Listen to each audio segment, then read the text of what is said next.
In December 1913, the New York World printed the first modern crossword puzzle. Despite their popularity, the New York Times refused to print crossword puzzles until World War II, calling them a primitive form of exercise. In 2022, the New York Times shelled out millions of dollars to acquire a daily word game called Wordle. What's salient here? Change is inevitable. Everyone shifts. Welcome to a conversation about currently changing human behaviors and how we can either get ahead or fall behind. Hosted by Rick Shaughnessy and Charlie Witkowski, founders of Timecraft. Timecraft helps brands do the right thing today, so they're prepared for tomorrow. Take it away, fellow humans. Wanted to first welcome our first guest here, which is Joel Krieger. Joel, do you mind just kind of giving a little bit about yourself and your role and what you're doing here? Yeah, sure. Let's see. So I guess I call myself a designer, an experienced designer. I used to work with Rick back in the day. And the gig before the one I have now, I was mostly working on designing interactive spaces. I worked at a company called Second Story, where we're making, interactive museum exhibits, flagship retail, experiential marketing like temporal spaces. And that was all about embedding tech into the built environment and how do you automatically sense and respond to people and their behavior in a space, in a physical space. And about a year and a half ago, I shifted over to work at Magic Leap, which is in a way kind of doing the same thing. Just instead of having an environment kitted out with a bunch of tech, you're wearing it, it's on you. And so it is kind of a continuation of thinking about, interactions within spaces. That's cool. Gotcha, very cool. Thanks for that really nice segue into like the first question, man. So how do you see people engaging with AR now? What's working? What's interesting about it? What are you seeing? Yeah. So I guess out in the general public, I really dislike this word, but they call it the consumer I don't market. Sometimes we try to use like human, and that's worse. Yeah, that's even like alien. We get dinged. Yeah, right. we get dinged for saying that, and I hate like the customer. consumer's terrible too. Yeah. Yeah, so just out in the non-business world, let's say that I think most people will have experienced or are aware of like phone-based AR. Right. Like the filters for which I guess is really just being used a lot for marketing and social media. And honestly, to me, it feels like a gimmick. I have seen it working successfly where, people are using AR to like try on clothes. So like kind of virtual shopping, and also to place, like furniture in a room. So try things out spatially before you buy, see how they fit, see how it matches everything else you have going on. In general, I feel like that designing spaces in situ using AR seems to be a really useful use case. But to be honest, most of my attention has been in the enterprise world. Yeah. So that's interesting. So one of the use cases you were just talking about, which I've used and found it to be an early success, and we always kind of pointed to it in different examples, is like IKEA, because it's like, well, that makes sense. You can quickly kind of just placing objects in 3D space. That technology is so good now that you can do it at the right scale. You don't have to worry about all of that kind of stuff. I'm curious on the enterprise side. I remember being at, I think it was either CS or South by, and they had a UPS enterprise like training thing where you could it was to teach people how to pack a UPS truck, like totally enterprise side. And I think that was a original Microsoft kind of demo, but the idea was that like you could kind of become a UPS driver or whatever, but it was something they actually used in the context of this is a way better to help people train versus like stressing them out. They can do it more frequently and figure out kind of the logistics versus, physically having to do that for hours, which would be dangerous. I'm curious on the enterprise side, where you're seeing, is it training? Like, where are you seeing a lot of that kind of success in that context? Yeah. Yeah, that's a great example you just brought up. And by the way, I should say, so all the anything that I might say, any opinions, these are my own, not my employer. Just got to get that out of the way. Sure. But yeah, that's a great example, because I think what it illustrates is this kind of missing component. We've all been locked into this paradigm of doing stuff on these glowing rectangles for so long, right? And it's flat. And I think the promise of AR is really this kind of liberating us from that old way of computing to doing things out in the real world. And why that's so important is because that's how the brain works. I mean, the brain evolved to process things spatially. And there's just a different order of learning that happens when you experience things in an embodied way. And we've all been so kind of abstract in this kind of 2D format. It's just a much richer way to learn. So this that UPS example, that's a great, it points to the value of this experiential learning, immersive. I mean, people use this word immersive a lot, but that is immersive learning, learning by doing. And so yeah, I think that's a big one. So it sounds like, so would you say learning and education you've seen a lot of success in that versus like the more, I guess when I think of like entertainment usually gets a little bit more gimmicky, and I'm curious, like I remember when I was working with Motorola a bit, I think Magic Leap came up with a video of it was like what Magic Leap will be able to do, and it was like monsters fighting zombies, and like it was a really kind of cool spec video. This is years ago, and it was very much focused on entertainment. But that was something I was curious about. Is it seems like whether it's what Microsoft's been doing, what you guys have been doing, there's been a shift away from, or even when Google Glass came out, I had that. I did not pay for it myself, but wore those for a little bit when I was, sadly. And my wife's like, I'm not going to talk to you if you're wearing those, right? Like she was literally like, get away from me. Like if those are on your face, like I'm not engaging, because you could be taking a photo of me like at any time, like winking or whatever. So I'm curious, there seems to be a general shift to enterprise and away from like this very like futuristic, it's going to change how humans do that. And like getting back to, I don't know if it's the basics, but curious from your perspective why that shift has happened and why that's been prioritized.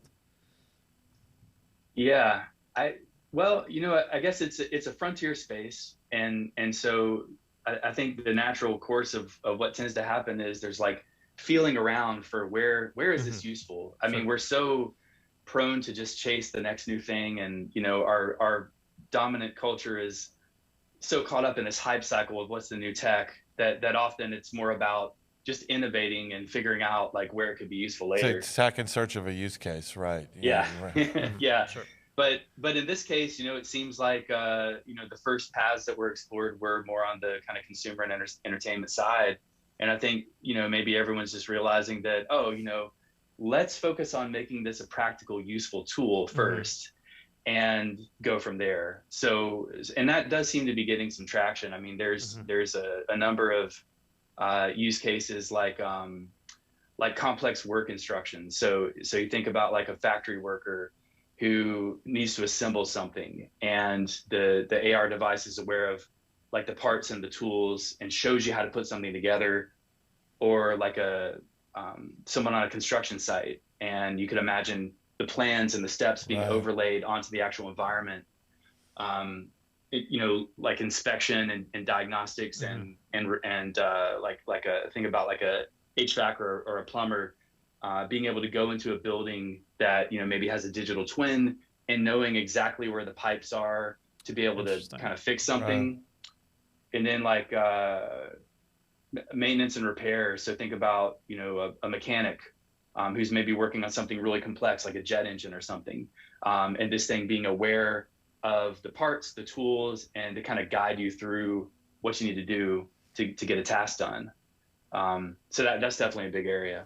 The question I have is, how do you, as you introduce these kinds of things into people's like flow of life, right?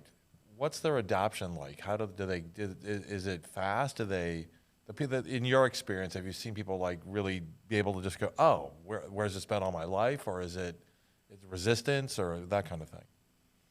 Yeah, I feel like there's always a number of kind of road bumps that have to get ironed out before it just gets easily embraced. And probably a lot of it has to do with at this point in the evolution of technology, everything's so dependent on everything else. So it's actually not enough that you make like a great AR device. Where's the infrastructure of the kind of, digital replica of the built environment, Right. so that you have this awareness? Where's the content ecosystem for, the machine learning developments that'll help you be context aware? So it's kind of like, and then also from an enterprise standpoint, it's all of the kind of corporate systems. This thing would have to get plugged into your existing technical infrastructure. Sure. And so I think until that becomes smooth, we're still in frontier days.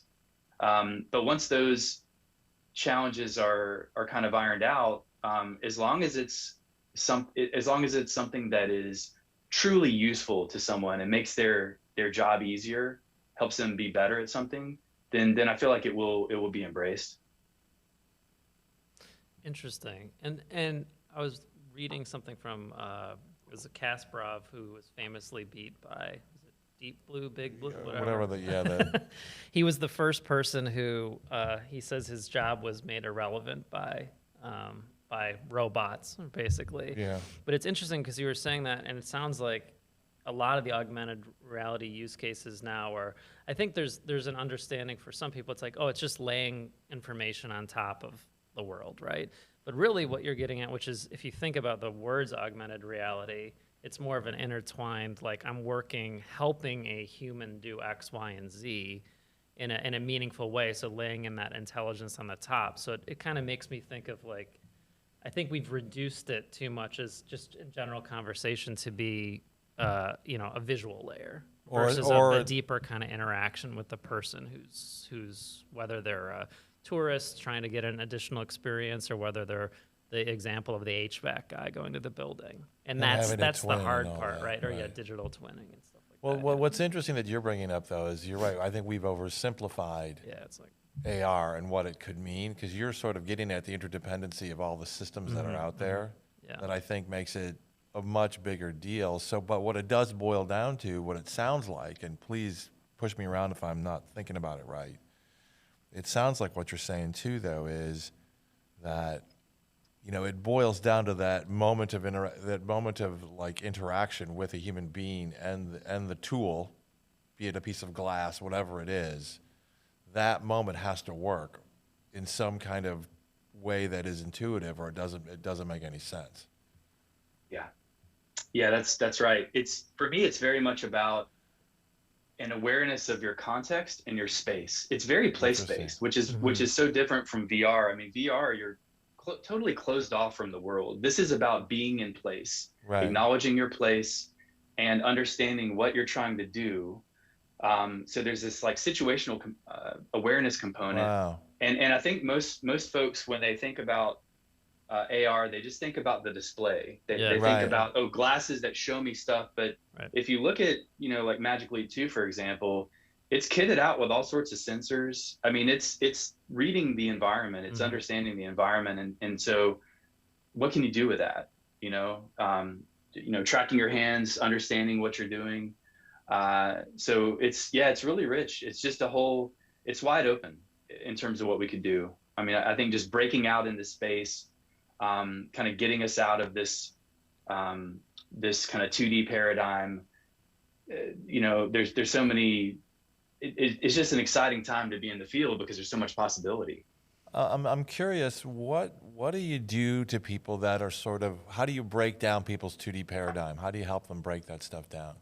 Yeah, well, I actually think it's a much more natural way to do computing spatially. I mean, it's just more natural with interacting with the real world. You pick up an object, you grab it, you move it around, you touch it.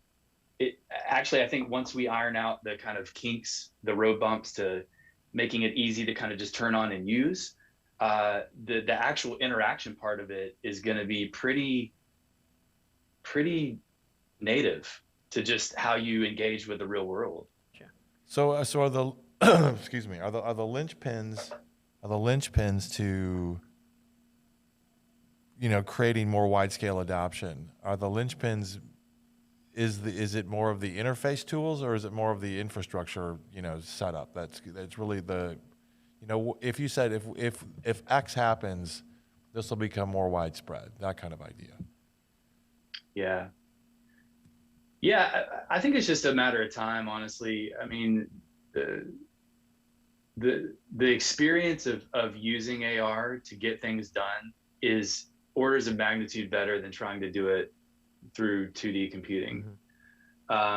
So I think in terms of like what X has to happen for adoption to occur, I just think it's a kind of a building momentum of people seeing really visible instances of this being used for practical purposes in a way that makes it, and the folks using it, you can imagine there have been plenty of technical innovations throughout history where, you know, once it happens, people look at it and say, oh my God, I can't imagine doing this job without this. In fact, I can't even imagine what it was like before. I just think, you know, we need to see a few more of those get a foothold. And then I think it begins to kind of really take on a life of its own in terms of momentum. So really just time. It's just going to take a little time. Yeah. Are there any, it's still early days. Yeah. Are there any examples or things that you've seen that are promising that you feel could be that kind of... That you're allowed to talk about. Yeah, that you're obviously allowed to talk about. Probably the best way to get at this is to, like, let's do a little experiment. So, and the listeners can do this as well. So just think about something that you're not very good at doing, and, you know, but you would very much like to be good at. So this could be like, you want to learn a musical instrument. You want to, you know, kind of be better at a sport. For me, it might be, you know, I'm not very handy or technical. So, and I tend to get frustrated when I have to assemble or try to fix something around the house. And you know, think about this progression of, you know, what it was like to pre-internet or early days of the internet, where you're like finding instructions to help you try to do something. Then along comes YouTube. And now all of a sudden you can look up videos of an expert showing you how to do something within 2 minutes, but it's still this kind of watch the video, do the thing. You know, now imagine trying to figure out how to do your task, but you have an expert kind of standing over your shoulder. You got an AR headset on, and the instructions are being overlaid in your space. Right. And just think about the feeling of accomplishing that task or learning the thing you're trying to learn. That feeling is really at the essence of what I think is all of these really compelling use cases. It's about expanding the capacity of somebody to do something they couldn't do before. That's interesting. Yeah. So for me, the world of training and skill development on so many levels is just a huge opportunity. So, like you think about anyone who's worked at a big corporation has done like onboarding training. Sure. And then you have you know, like diversity, equity, inclusion, or you may have soft skills training, like you want to learn how to be a manager, or you want to learn you want to get over your fear of public speaking. Okay, that's a good example. So, you know, VR already has a huge foothold in the training and simulation arena, but I actually think AR is better. And here's why: because in VR, it's kind of like a video game. It's not really real. But if you were to try the same thing in AR, so let's say the public speaking, I could actually do a training session in the real conference room of my real place of work, and I could see real people sitting in the chairs, looking at me, responding to me as I kind of get over, work the kinks out of my presentation. I mean, these are the types of things. It's just orders of magnitude more rich on so many fronts, all types of training, all types of learning and education. So those are the areas that really excite me. So that's interesting. One of the questions we had for you is the VR, AR, Right. there's an interesting, one theory I heard is, and I think you were just getting at there, is like AR is actually more immersive because it's laying in things into the real world, which is as immersive as it's ever going to get, right? Is the real world. Mm-hmm. Whereas VR kind of exists in a different plane. What if, is there a world where AR, as the technology catches up, kind of, if you think about it, like you've got, this is right now, there's no augmented reality where we are right now, but slowly something adds and then adds and adds. So really, is the evolution of AR essentially going to slowly cover up the world, so to speak, and become VR? Do you feel like those are totally different, like trajectories that'll somehow, some way down the line start kind of connecting? Like, do you feel that? Like, how do you see those two things? Because it does create a lot of confusion, I think, for people out there and for brands as well. Yeah, that's a really interesting question. Yeah, I think there's definitely going to be some blurring between the two. For example, right now with the Magic Leap 2, two of the features that have been talked about are segmented dimming and global dimming. So one of the challenges with AR is that in really bright lighting conditions, the content doesn't show up well. And so you have the ability to kind of globally dim the field. Mm-hmm. So you could make, if you want to use it outside in really bright conditions, you could dim it enough to where you're still seeing the real world, but you're able to see the content over it. That's pretty cool. And this other one is segmented dimming, where instead of dimming the whole field, you can dim parts to just maybe areas where you want content to show up. So things like this are being explored. And for me, there is definitely like this moment where it stops being AR when you stop having the primacy of your real physical space. Okay. And there are some things that VR can do better.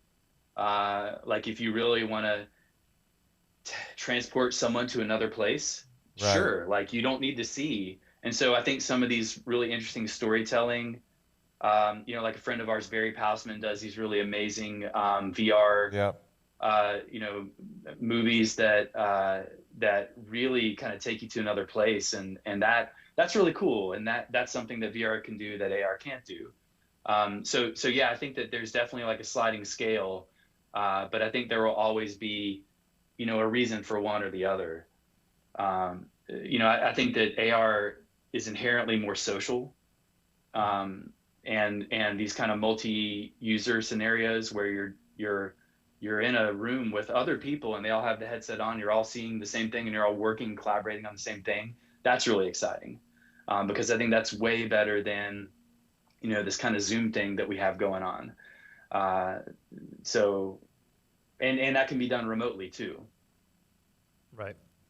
Yeah, everyone I've seen pointed that Kingsman movie where they have the conference room where everybody kind of ports in or sitting in those chairs is like, that would be an ideal place to get as far as evolving past Zoom and into kind of those spaces where it's like you have that sense of location. But right now, I think sometimes my impression is some of the AR stuff almost gets a little bit discredited because everyone is so hyped up about we're going to do this meeting in VR. Right. And then it's like 4 cartoon monsters and it's like a CEO, CTO, and you're just like, it's a gimmicky thing. And that's where you're getting at earlier, which is kind of interesting. I'm curious though, on a gimmicky front, sometimes those gimmicks can drive change, just general awareness and whatnot. And Snap, for instance, with the glasses and everything, they've done a lot to try to make AR, I would say, accessible at like a very light level.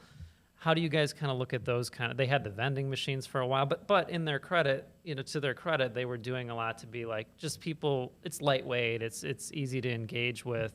Do you feel like that kind of lifts the category? I'm just curious your perspective on, very different than the kind of functional learning skill acquisition stuff that you're focused on now.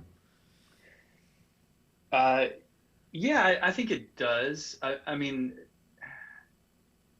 I think it's we have a tendency to view these developments as like these siloed things, Right. but the reality is that everyone dabbling and exploring in this field is contributing to the field, even if you're making things that are bad.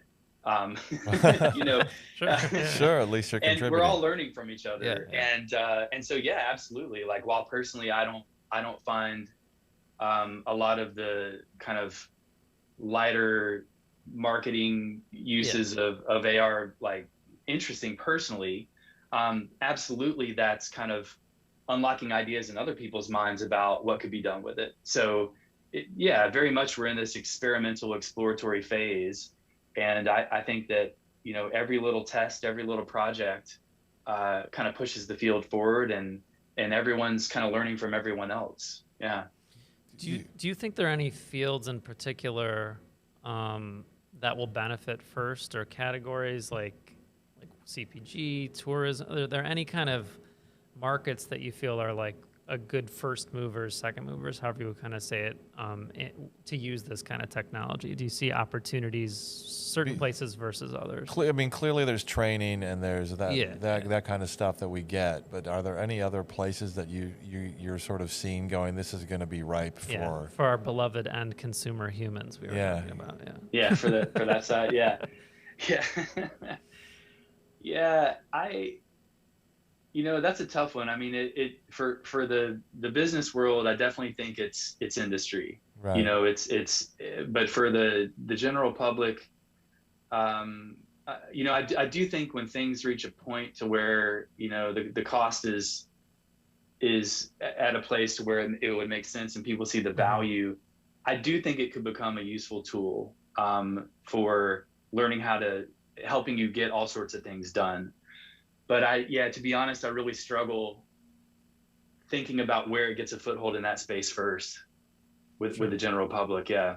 But it's interesting because you talk about it really as a functional tool, and that's great because it's not a story. It's not storytelling. It's not it's not that kind of.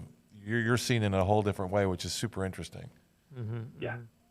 And I think that's one thing that I've always been, when we've talked to clients about doing projects in this space, it's like the example everybody points to is like the AR example is, of course, Pokemon Go. And I feel like that's been the standard in a deck for about 10 years now. It's like just like Pokemon Go, but instead of that, you're doing X, Y, and Z, and it's about geolocation based whatnot. But again, the use of AR there is a very light, right? Like we were talking originally, it's like you got the monster, you do the kind of thing, but it's mostly a geolocation based. It's not a shining example of what augmented reality can do. It's just a nice way to kind of engage with a visual overlay that's a little bit more immersive and feels like it's in the place, which was kind of the trick there. And it makes you visit spaces you might normally not go to. Right. And that could just be that's where it's interesting because that's really a geolocation function and kind of mapping function and all of that. And all of that comes together. And that's why I keep pointing to. It's just that you see these little pockets of cool examples of storytelling and whatnot that, I've seen, and I know, like in Europe a lot, they're a little bit more like playing with museums. Will have like a virtual reality exhibit. Like that's coming to the States a little bit more, but you'll see kind of storytelling focused augmented reality where it's like doing more to just kind of show historical things and things like that. But they seem like they only kind of happen in pockets and like people kind of trying things out. And I haven't seen like anything with the awareness of like from a consumer perspective of like a Pokemon Go so far, which is kind of interesting to me.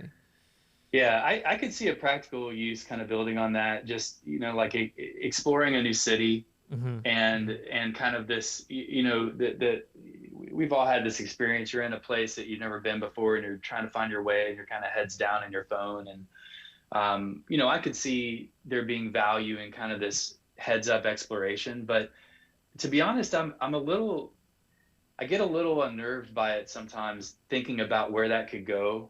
This where if you allow the human experience to be mediated by technology, like I like the idea of putting on AR to help me do a thing and then take it off and just be here with people and live. Right. Yeah, and live and be a person. Well, that's interesting because like we've talked about pros and cons of that Right. from a city perspective before. It's like it'd be cool if there were no more physical billboards, but if you wanted to put on glasses to see that, maybe your data, you know, with the new data stuff, you would get incentivized every time you get a view. You know, it's you're in control and you kind of make the city more beautiful that way. But to your point, that's going to be a fascinating area of like sci-fi, right? It's like when do you even know what's real and isn't real? And it could it could destroy your brain.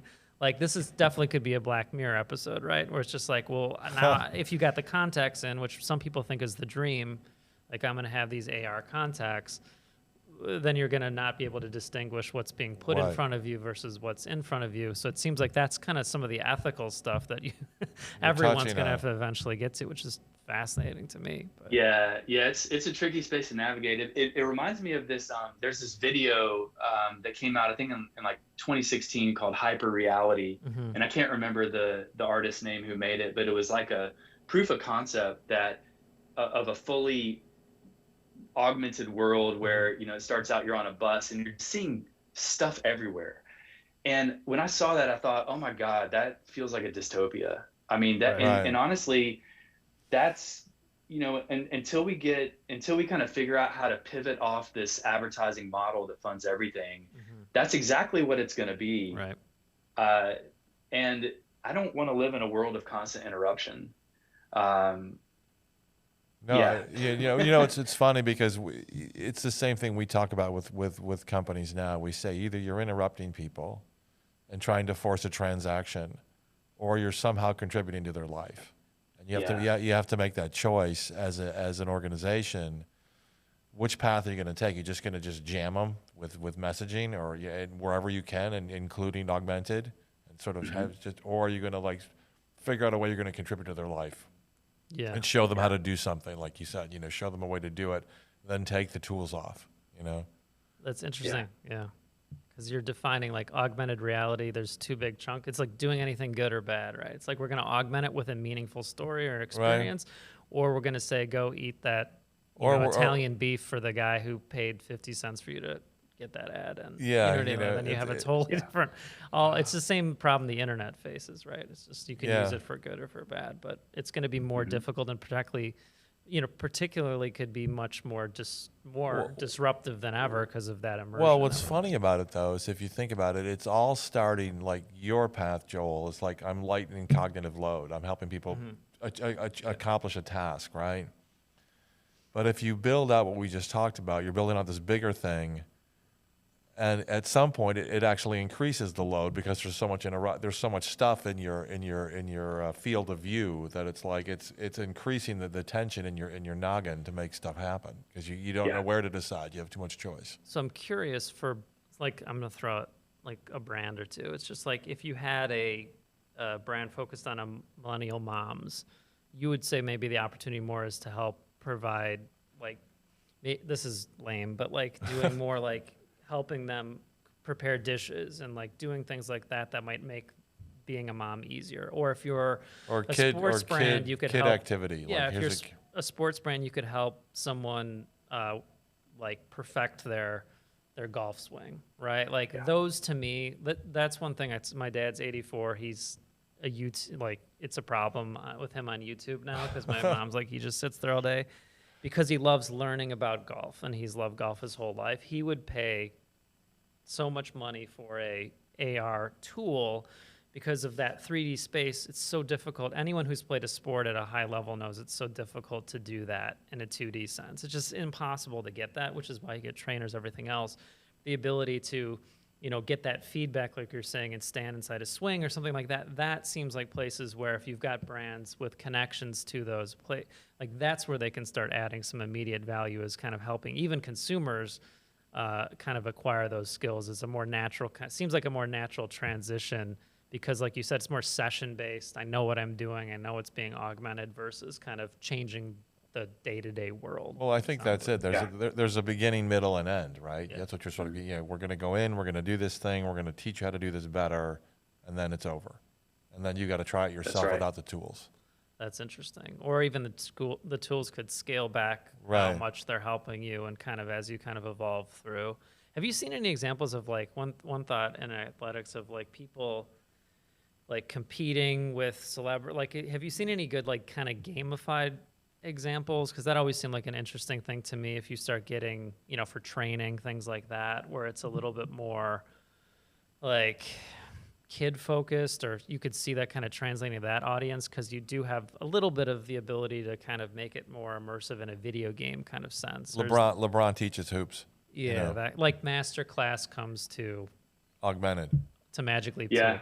Yeah. Yeah, that would be fantastic. I can't think of any examples off the top of my head, but yeah, I think this is a super rich territory to explore. I mean, I think what you guys said is right on. It's like, how are you helping somebody do something? Yeah.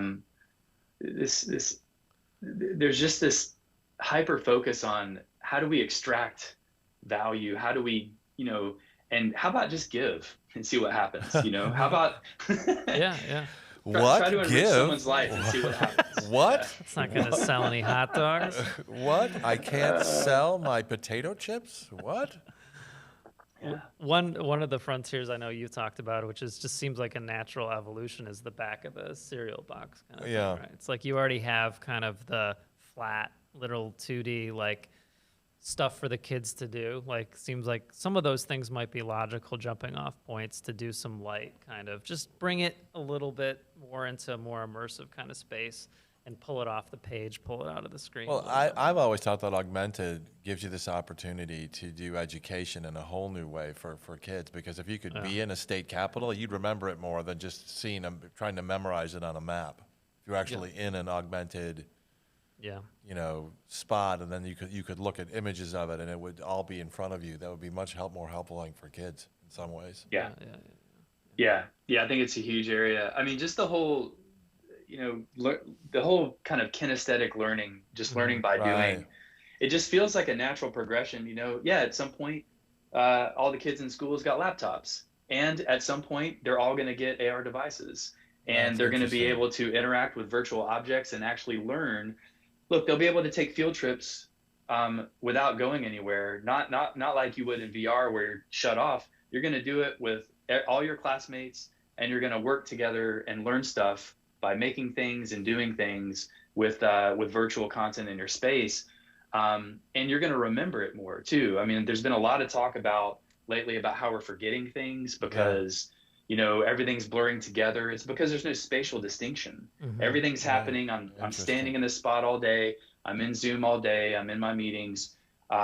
We're spatial creatures, and when the learning and the experiences take place out in the real world, I think there's a different level of retention that happens. That makes a lot of sense, because you're right. If you're not able to pull in other triggers kinesthetically, your recall's lower. It just is. I mean, they said kinesthetic learning is the best way to learn, so that's super interesting. So what do you think about the word? I want to see if you cringe or smile or if you just guys, hang up. those listening to audio, we'll tell you what I'm the sure face you looks hear like. the term metaverse all the time. That's a little bit of a side. It's a side disgusted grin. So everyone. I'm curious about your perspective on that, because what we've seen from a client side is there's Web3, there's metaverse, there's augmented, all that stuff, and it's becoming this slop of like, and this is partially, I would just go out and say Facebook's fault, but Meta's fault. Is going out there and saying like some brands call all of that the metaverse, even if it's nothing to do with AR, VR, whatever. It's just Web3. It's the metaverse. And then some differentiate in certain ways. One's visual, one's the technology. Web3 powers the metaverse. Just curious like how you guys approach that, because it seems like I would say needlessly sloppy area of terminology that I feel like holds, in our experience, makes it just more difficult to educate people on the value of all of this, because it's lumped together. It's an interesting space to wade in. So let me try to do this delicately. And again, these are just my own opinions. I'm not speaking for anybody else but myself here. But I have been watching with great amusement as, you know, one company's posturing has dictated the entire conversation for a whole field. It's been super interesting to watch, and you know, the kind of watching the hype cycle unfold. It just kind of tells you something about our culture's insatiable thirst for the new, Mm-hmm. and it's like we have to constantly. It's almost like our words, because we use them so much, they lose their meaning. So innovation Right. has been used so much, it means absolutely nothing at this Right. point. Right. So we tend to have to come up with new labels to kind of name things Mm-hmm. so that we can create buzz around it and kind of have something to sell and be excited. So, I think it's important to maybe think about what's happening as a process and not a thing. And this is just a continuation of the evolution of technology and the internet that started long ago. And there's certainly a kind of evolutionary leap forward happening. But like, does it deserve its own distinct name? Huh. Yeah, to me, it's just a continuation of the same thing.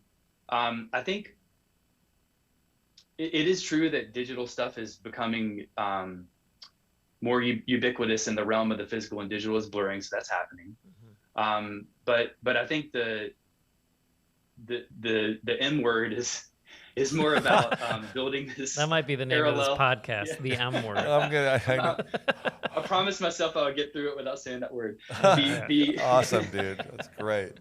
It's like this, trying to build this parallel replica of the real world. And I think what AR is doing is trying to embrace the real world, and embrace your place, and just provide this helpful contextual layer on top of it. So Right. it's all about sensing and responding to your real physical environment, and the fact that it's ultimately grounded in place, and this other realm that people were talking about, of this kind of like, let's just immerse you in this fake world. Those are very different things to me. So yeah, and again, kind of back to this conversation about the business model. Just imagine that space, that virtual world, built off of an advertising model. I think it's bound to be a cesspool. So until they correct that, Right. Personally, I would want to have nothing to do with it. That makes a lot of sense. Mm-hmm. Mm-hmm. So, for like the last thing, you go out 5-10 years. There's one route, we just defined it, the cesspool. Okay, got that. I feel way worse about the M word now. Yeah, I know. So do I. About what could happen. I feel dirty. Yeah. But then go the other way and talk about like 5 years. If the heads we all hope and trust prevail, as we start to get into this space and it all sort of moves forward, what do you see? Paint just a little picture of that world that's AR enabled, and understands place, all of that. Yeah. Like 5 years out. Yeah, you've seen the roadmap, I'm sure, somewhere in there. Yeah, I mean, well, first of all, it's hard to predict when, but just kind of speculating here and imagining a future where, AR has gotten a certain amount of adoption. I think that I can imagine, people having it like they have a laptop. Like you might bring your device to work in addition to, whatever laptops have evolved into. Because I think I don't know that it's going to replace everything, Right. but it's certainly going to be more useful than other tech devices in certain situations. So I can imagine a world where there are certain industries that have really adopted it, and it's become kind of a quintessential tool to these practices, especially in physical design. So let me give a concrete example, because we're talking in abstract terms a lot. I mentioned before I used to work at Second Story. We designed interactive physical spaces. One of the biggest projects that I worked on was the Australian Centre for the Moving Image in Melbourne. And it was this like beautiful museum of kind of film, digital culture, animation, Nice. art, and it was a complete renewal, a complete redesign. And if I had had a tool like this when we did that, the entire process of doing this work would have been completely different. So, for example, instead of our designers spending time in looking on a 2D screen, designing 3D programs, we could have actually been in that space together with our clients and all of our partners and co-creators and designed that exhibit while standing in the actual footprint of the space. And just think about how much more engaging that is for everyone, how much more collaborative it is. So that, I just planting that seed, that's the type of thing I would imagine seeing all over the place, is just better collaboration in space instead of designing, through programs, through this mediated 2D screen, you're actually standing inside the design program. So any sort of design practice that is physical in nature, architecture, landscape architecture, industrial design, exhibit design, interior design, all of these areas, you could have a totally different way of kind of making things together. And so for me, yeah, if I wanted to be a little idealistic, I would say, I could imagine a future where tools like this have brought people together and unlocked that innate creative potential that is in every human being, and brings people alive because they can actually work together in the same space. Power of place. Yeah, power of place. That's fascinating. Yeah, it's just like, now I keep thinking like you're carving out a better future through augmented. Like that to me keeps coming back. The augmented reality is such a technical definition of what all of this is, but what you're getting to is the purpose behind it, which I feel like when we talk in these technical terms like AR, that's the problem, you lose right? purpose. You're just like, well, we'll augment it some way somehow, but there's bad, good use cases, collaboration, things like that we're talking about, which is just a fascinating way of reframing that and getting out of the what could we do to what's working well and why this is better, which I think is the conversation that we need to have. I think honestly more with clients and keeping that in the back of our head, or how are we going to improve reality versus just augment it to augment it to transact. It's a fun thing or whatever else, and whatever there's different reasons to do it, but that's just such a good thing, I think, as a creator to have and for brands, because we know brands are gonna sometimes need to do things for PR. They want to be in the M word. They want to do those things. I'm gonna take that up. I'm gonna take that up as a thing going forward. I don't want to. I like that. Yeah, weird I to love me it too. But yeah, as a kind of background of doing things with intent versus doing things to be like, hey, we're the first brand to do this or whatever else, which gets into those kind of gimmicky spaces. You get the gadget, application, which isn't what we're trying to get to here, Yeah. Which I think Totally. kind of sets us back sometimes. But yeah, I think that's fascinating, and I definitely am thinking about it very different. You've shifted my perspective on this a lot, and I think as we continue to talk to clients on I'd say it's part of their digital transformation, like you were saying, it's a journey that everybody's going to be on. But doing that and kind of approaching that and figuring that out in a more iterative way versus we're going to jump into, Rick just wrote a piece don't jump, which used the M word, but it was about don't just jump in. You figure out what you stand for. If what you want to drown or waste your time. Yeah, how you want to behave, and then understand what you're about, and then decide if you're how to apply yourself to these other platforms, right? Yeah. So, all right. Yeah, I think this is great. Joel, thank you so much, you. man. That was awesome, dude. I loved it. Really appreciate it. Yeah, thanks, fellas. Thanks for having me. All right. This is great. Thanks, man. All right, take care.